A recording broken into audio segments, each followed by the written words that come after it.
How many snaps did they run in the 14 personnel? That's only for us. 100% of the snaps.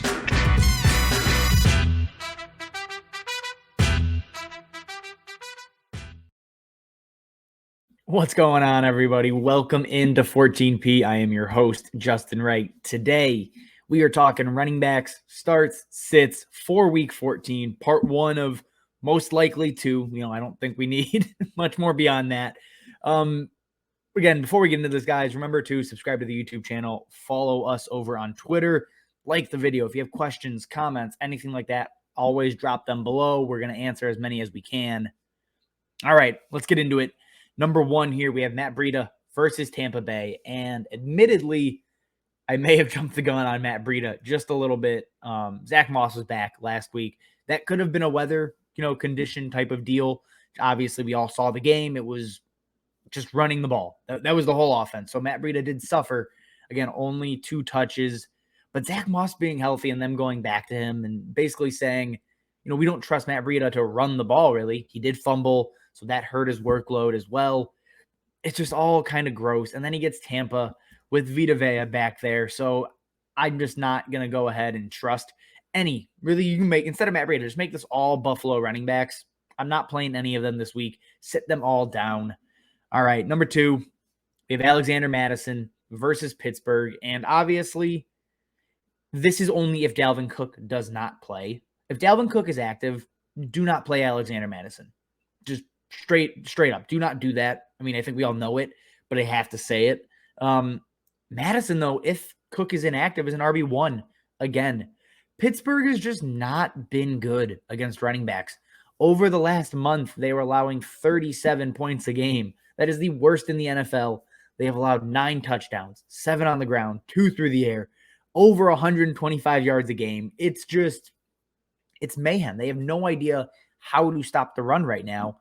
And I mean, Kirk Cousins has been playing great, but Zimmer hopefully understands how bad Pittsburgh has been against the run, and they're going to continue to feature Alexander Mattison. If you got him, he is a must start yet again. Every time he's a starter, he has become a must start running back. So Alexander Mattison, lock him in to the RB1 conversation this week. Number 3, we have Javonte Williams versus Detroit. I am ranking him right now as if Melvin Gordon is going to be active. If Melvin Gordon is not active, obviously, we all know it. We all saw what he did to Kansas City. Obviously, Javonte Williams would be an RB1. But with Melvin Gordon back, I'm still going to Javonte Williams. Detroit right now allows running backs the second most points over their average. So, again, if you're new here, that means, if Javonte Williams typically scores 10 points against Detroit, he's scoring like 13, 14 points. That is the second highest rate in the NFL. Javonte Williams has proven to just be a stud, honestly. And if Melvin Gordon's gone next year, I'm going to get into a little bit of dynasty. If Melvin Gordon's gone next year and they bring in any other quarterback, even if they don't, I don't care. Javonte Williams is likely a top 12 running back just because of pure talent. Can't bring him down. He's fast. He can catch. He can score. What else do you need? He proved everything he needed to last week and has been proving it all season. So even in a limited workload, if Gordon comes back, you got to fire up Javonte Williams yet again. Number 4 here on our list. This is an obvious one, I think, but I want to bring it up. Mike Davis looked alive last week, 17 or just under 17 points, had a touchdown, caught some passes. I don't care. I don't care one bit. It does not matter. He had a 17-yard touchdown run or something. That might be his longest run of the season. It's Cordero Patterson's backfield. That's a blip on the radar. Carolina is the second most difficult matchup on the season. They are 11th most difficult over the last month. So some cracks in the defense maybe, but it's Mike Davis. Don't pick him up either. Please, God, don't do that. Unless Cordero Patterson goes down and is out for the season and every other running back on the roster is also out, then Mike Davis has real value. But that's not happening. So cut Mike Davis if you're still holding him in. Sure as hell, do not play Mike Davis. Moving on to number 5 here, we have A.J. Dillon versus my Chicago Bears. A.J. Dillon is extremely talented. There's no question about it. But with Aaron Jones back, I don't want to trust him as an RB2. I do trust him as a flex. He obviously has shown he has pass catching chops. He can run the ball He's a tank. And then he obviously has touchdown upside as well. So all of the pieces are there for him to finish as an RB2. But we know how this Green Bay team works. They will ride the hot hand. So if Aaron Jones comes out swinging and is hot, A.J. Dillon could have less work than we've seen the last few weeks.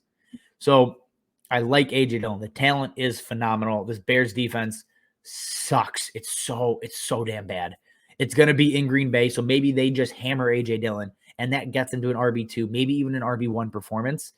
But I'm not confident enough, especially given the other matchups around the league, the other running backs in the NFL, to come out and say A.J. Dillon is a must-start RB2. I'm not going to go there.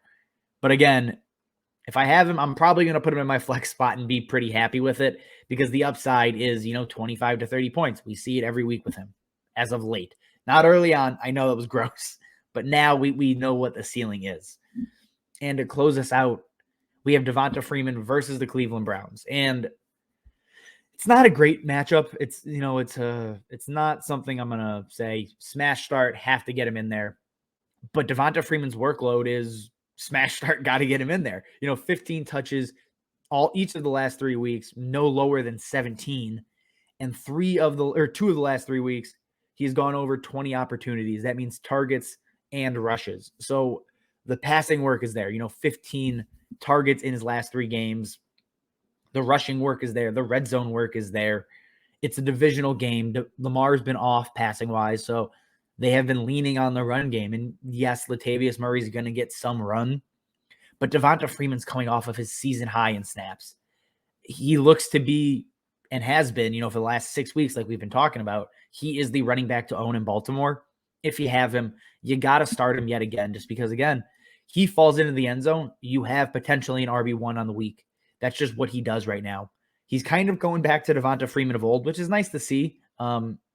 Quick side note, if it's dynasty and you don't have a trade deadline and you're not a contender, trade him for a second, for a third. You're not getting this value from Devonta Freeman ever again. Just move on now. All right, guys, that is all we have for you. Remember to subscribe to the YouTube channel. Follow me over on Twitter.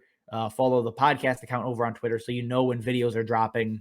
Like the video, comments, questions, all that stuff, guys. As always, thanks for watching, and we see you next time. How many snaps did they run in the 14 personnel? That's only for us. 100% of the snaps.